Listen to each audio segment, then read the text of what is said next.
Assalamu alaikum. Cell adhesion molecules. In the previous lessons, we talked about the cytoskeleton and the surface extensions of the cell. And now we will talk about the adhesion molecules that connect the cells together. These adhesion molecules are present only in fixed cells. They are not present in mobile cells like blood cells. Let's start by identifying the types of cell adhesion molecules. First, occluding junctions. There is only one type, which is the tight junctions. The anchoring junctions are zonula adherins and desmosomes. And finally, the gap junctions. Occluding junctions, as we said, have one type, are tight junctions, also called zonula occludens in Latin. They are the most apical cell-cell adhesion molecules that exist between every two fixed cells, always on the top to block any substance from passing into the intercellular space. These molecules are like a belt. They fuse the membranes with each other, leaving no empty space between the two cells in this region. They do that using the proteins claudin and occludin. This way, they obstruct any substance from passing through the intercellular area. For example, it is present in the endothelial cells to prevent fluids and substances in the blood from leaving the circulatory system. Since these adhesion molecules are located at the top, and because they avoid ions and charged molecules from passing into the intercellular area, they maintain an apicobasal polarity for the cell. So the polarity at the top region of the cell membrane is different from that at the basolateral. Now we move on to the second type, which is anchoring junctions. The function of these molecules is connecting the two cytoskeletons of neighboring cells. And there are two types of these junctions, zonula adherens and desmosomes.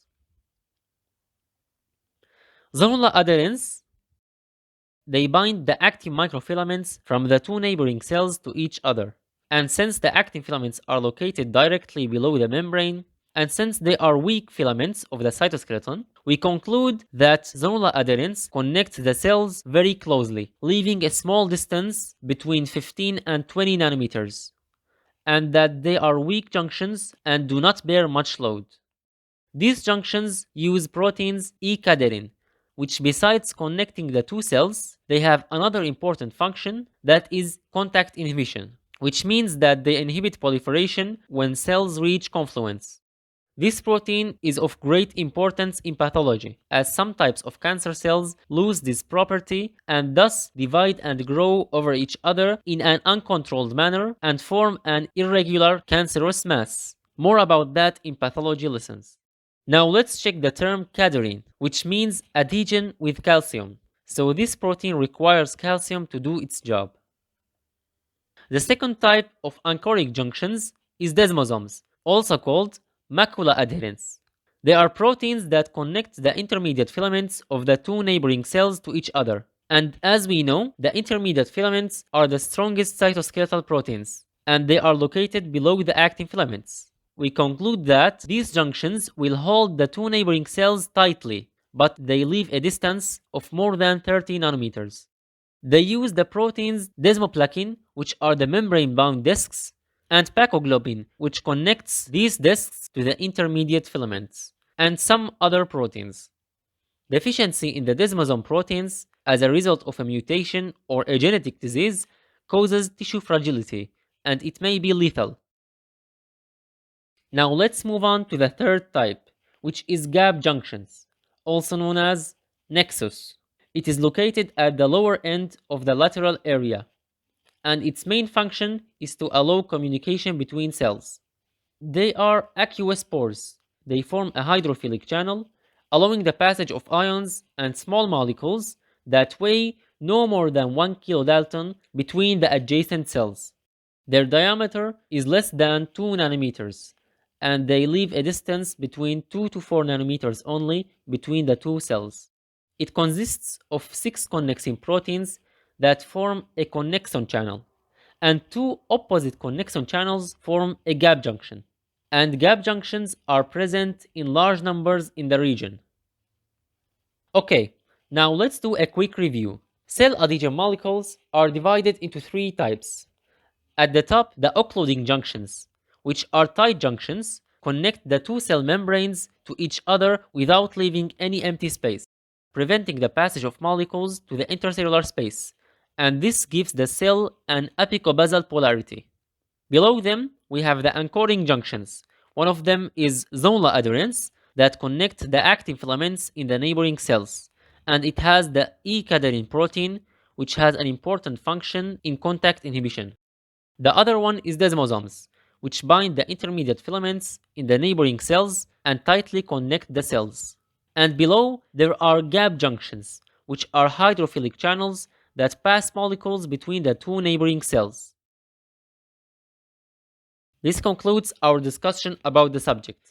If you want to test your knowledge by solving the questions, continue the video.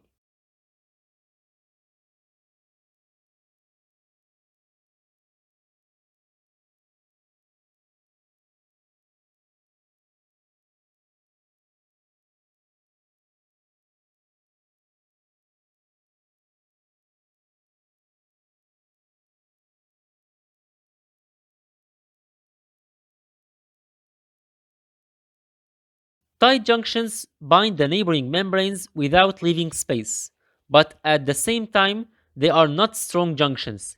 They are not even of the anchoring junctions.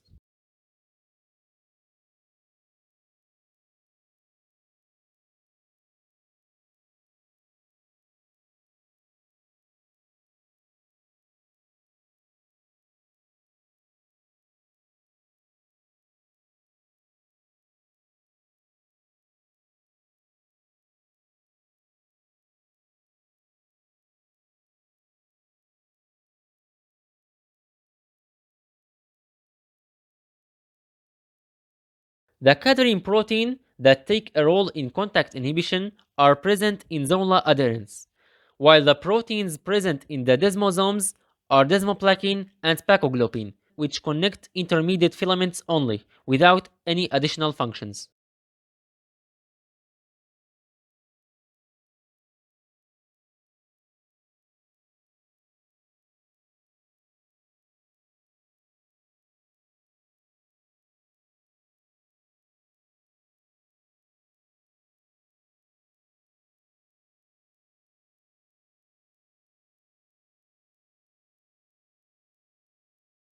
We say that the distance left by gap junctions is only between 2 and 4 nanometers, which is the smallest distance left by any of the adhesion molecules.